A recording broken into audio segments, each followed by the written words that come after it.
पिता और पुत्र और पवित्र आत्मा के नाम पर आमीन।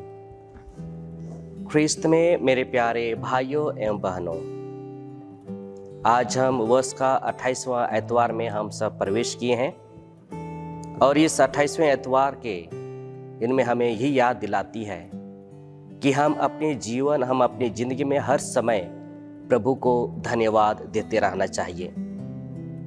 अगर आज हम देखेंगे आज के तीनों पाठों के द्वारा कि हर व्यक्ति, हर इंसान प्रभु को धन्यवाद देना चाहता है।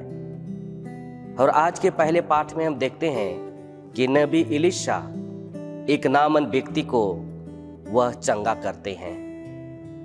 जो नामन व्यक्ति कोढ़ से वह बीमार था, कोढ़ से वह दुखी था, उन्हें कोई भी आदर सम्मान मान सम्मान कुछ नहीं था।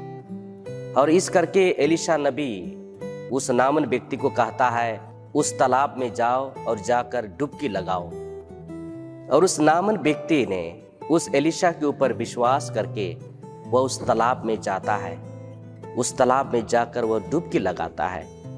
जैसे ही वह डुबकी लगाता है, उसके शरीर में जो कोढ़ की जो बीमारी था वह पूर्ण रूप से वह स्वस्थ हो जाता है। और हम देखते हैं कि जब वह स्वस्थ हो जाता है तो वह नबी एलीशा के पास वह लौटकर वह धन्यवाद देने के लिए वह आता है। इसलिए वह धन्यवाद देने के लिए आता है क्योंकि उसने देखा कि वह अपने जीवन में कई जगह उसने गया, कई वैद्य लोगों के पास वह जाकर अपने इलाज करवाया, लेकिन उन्हें मुक्ति नहीं मिली, उन्हें स्वास्थ्य नहीं मिला। और इसलिए धन्यवाद के स्वरूप वह आकर नबी एलीशा को वह धन्यवाद देते हैं। और बाद में हम यही देखते हैं कि किस प्रकार उस नामन व्यक्ति ने उस एलीशा नबी का वह आदर सत्कार करता है। और वह कहता है कि मैं जिस ईश्वर को मैं मानता था, जिस ईश्वर को मैं सेवा करता था, आज से मैं उस ईश्वर को मैं नहीं मानूंगा। और वह ईश्वर के कहे अनुसार, एलीशा नबी के कहे अनुसार वो सही रास्ते को उसने अपने जीवन, अपने जिंदगी में अपनाया। और आज के सुसमाचार में हम यही देखते हैं कि 10 कोढ़ी के बारे में बताया गया है। इस दुनिया में अगर हम देखेंगे, जो लोग कोढ़ के बीमारियों से जो ग्रसित हैं, जो कोढ़ की बीमारियों से जो पीड़ित हैं, जो कोढ़ की बीमारियों से जो लाचार हैं, उन सबों को समाज में, उन सबों को घरों में उसका कोई भी इज्जत, कोई भी मान, कोई भी सम्मान नहीं करते थे। वो सारे लोग समाज से और शहर से बाहर निकाल दिया गया था। उसका कोई भी देखभाल करने के लिए नहीं, यहाँ तक कि उन सबों को खाने के लिए रोटी तक नहीं मिलता था। लेकिन हम देखते हैं कि जब प्रभु यीशु मसीह वही रास्ते से गुजर कर जब जा रहे थे, वो 10 कोढ़ी वह जोर जोर से वो पुकारने लगे। जोर जोर से पुकारते हुए कहा, हे गुरु, हे प्रभु, हम पर दया कीजिए। और हम देखते हैं कि प्रभु यीशु मसीह को जब उन सबों को देखकर उन सबों के ऊपर उन्हें तरस आया, उन्हें दया आई। क्योंकि अगर हम प्रभु के वचन में अगर हम पढ़ेंगे, संत यूहन्ना के सुसमाचार अध्याय 3 पद संख्या 16 से 17 तक हम ये पढ़ते हैं कि परमेश्वर ने इस संसार को इतना प्यार किया कि उसने अपने इकलौते पुत्र को इस संसार के लिए दे दिया। और जो कोई भी उस पुत्र के ऊपर विश्वास करेंगे, उसका सर्वनाश नहीं बल्कि अनंत जीवन प्राप्त करेंगे।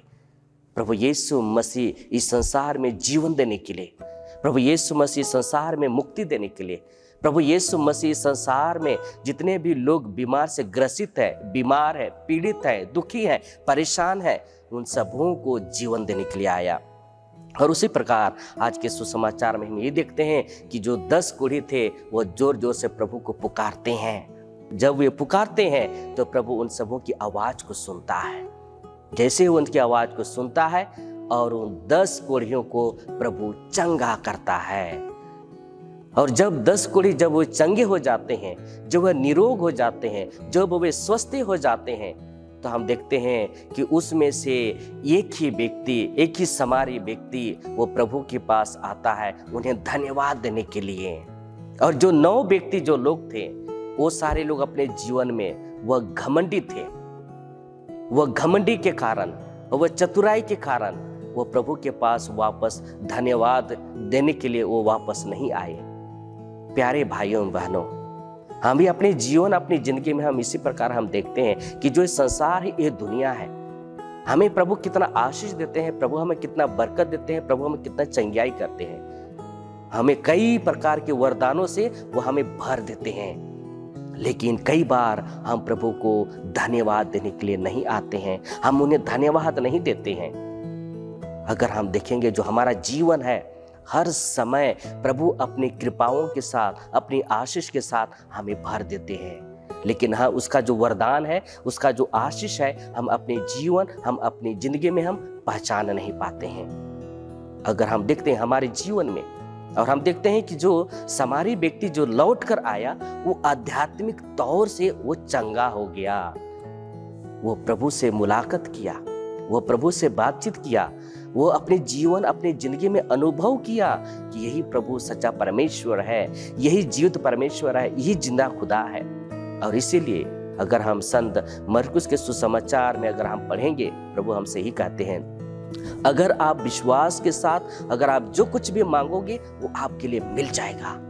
यही हमारा परमेश्वर, जब हम विश्वास के साथ, जब हम भरोसे के साथ, जब हम प्रभु के पास मांगते हैं, तो प्रभु हमारी प्रार्थनाओं को, प्रभु हमारी दुआओं को वो सुनते हैं, वो पूरा करते हैं। अगर हमारा विश्वास मजबूत है, अगर हमारा विश्वास गहरा है, अगर हम विश्वास के साथ जो कुछ भी मांगेंगे वो हमें मिल जाएगा। 10 कोढ़ी ने भी अपने जीवन अपनी जिंदगी में, शायद हम देखते हैं कि वो समाज से वो लाचार थे, बेसहारे थे, उन्हें कोई भी इज्जतमान समान नहीं था, लेकिन प्रभु ने उन ऊपर क्या किया? दया किया। क्यों? इसीलिए दया किया क्योंकि वो इस संसार में लोगों को मुक्ति देने के लिए आया। प्यारे भाइयों बहनों, आइए हम सभी अपने जीवन अपनी जिंदगी में हम यही प्रार्थना करें, हम यही दुआ करें कि हमारे जीवन में जो भी प्रभु हमें आशीष देते हैं, जो भी हमें बरकत देते हैं, जो भी हमें तंदुरुस्ती सामर्थ्य के साथ जब हमें भर देते हैं, तो हम भी अपने जीवन में हर समय प्रभु को धन्यवाद करते रहना चाहिए। चाहे दुख हो, चाहे सुख हो, चाहे कोई भी किसी प्रकार की मुसीबत हो, परेशानी हो, अगर जब हम हर समय दुख के समय, परेशानी के समय, जब हर समय हम धन्यवाद करते रहते हैं, तो हमारे जीवन में प्रभु की अपार शांति, प्रेम, कृपा, दया बना रहता है। हम यही देखते हैं कि जो हमारा जीवन है, हमारा जिंदगी है, वह प्रभु को अगर हम अपनी जिंदगी में अनुभव करेंगे, महसूस करेंगे, हमारे जीवन में अवश्य बदलाहट आएगी। उस 10 कोढ़ियों के जीवन में भी प्रभु ने परिवर्तन लाया, उन सबों को जीवन जिंदगी को बदला, लेकिन उन लोगों में से एक ही व्यक्ति जो आया, जो प्रभु को धन्यवाद करने के लिए। हमारे जीवन में भी जो पवित्र संस्कार है, उसके द्वारा हमें कई प्रकार के हमें वरदान मिलते हैं, कई प्रकार के हमें आशीष मिलते हैं। इसलिए आइए प्यारे भाइयों बहनों, आज हम सब यही प्रार्थना करें, आज हम सब यही दुआ करें कि हमारे जीवन में हम कभी भी प्रभु को धन्यवाद देने के लिए ना भूलें। हर समय हम धन्यवाद दें, हर समय प्रभु की स्तुति करें, प्रभु की महिमा करें, और हम देखेंगे हमारे जीवन में बहुत सारे प्रभु की आशीष और कृपा और प्रभु की फजल हमारे जीवन में बना रहेगा। यदि हम सुखमय घड़ी में भी ईश्वर की स्मरण करते हैं, तो शायद ही दुख हमारे जीवन में प्रवेश कर पाता है। इसलिए हम देखते हैं कि हमारा दुख की घड़ी में परमेश्वर हमें हर समय हमारा साथ देता है। आज के सुसमाचार का सारांश यह है कि हमारे प्रति ईश्वर का प्रेम असीम है, इसलिए वे हमारे दैनिक जीवन को असंख्य वरदानों से हमें भर देते हैं। अतः हमें उन अनिवार्य वरदानों के लिए ईश्वर की कृतज्ञता दिल से धन्यवाद देना चाहिए। जिस प्रकार सारे ऊंचे स्वर से ईश्वर की स्तुति और धन्यवाद करते हुए ईसा के चरणों में मुंह बल गिर पड़ा, तो आइए आज के इस मिसा बलिदान को सारे हृदय से धन्यवाद स्वरूप ईश्वर को चढ़ाएं, जो कि कृतज्ञता प्रकट करने का सर्वोत्तम माध्यम है। आज हम इस शाश्वत पुरोहित मसीह के संग मिलकर उनके अमूल्य रक्त एवं शरीर को चढ़ाते हुए हम ईश्वर को धन्यवाद दें। जितना अधिक समय हमें उन प्रशंसा एवं महिमा में हम करते उतरते हैं, उतना ही हमें प्रभु से हमें बरकत मिलता है। इसलिए जो हमारा जो जीवन है, हमारा जो जिंदगी है, हम हर समय उस जो व्यक्ति ने प्रभु के पास आकर वह अनुनय भी नहीं किया, वो अपने जीवन अपनी जिंदगी में उन्हें क्या किया, स्वास्थ्य प्रदान किया।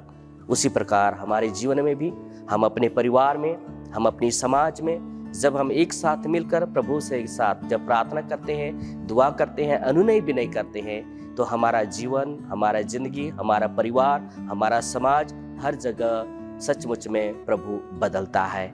इसलिए प्यारे भाइयों बहनों, आइए हम सब इस मिसा बलिदान में आइए हम विशेषकर हम भाग लें और हर समय प्रभु को धन्यवाद देते हुए, प्रभु की स्तुति करते हुए हम प्रभु के साथ और प्रभु के राहों में और प्रभु के रास्तों में चलने के लिए हम सब कोशिश करें। आमीन। पिता, पुत्र, पवित्र आत्मा के नाम पर आमीन।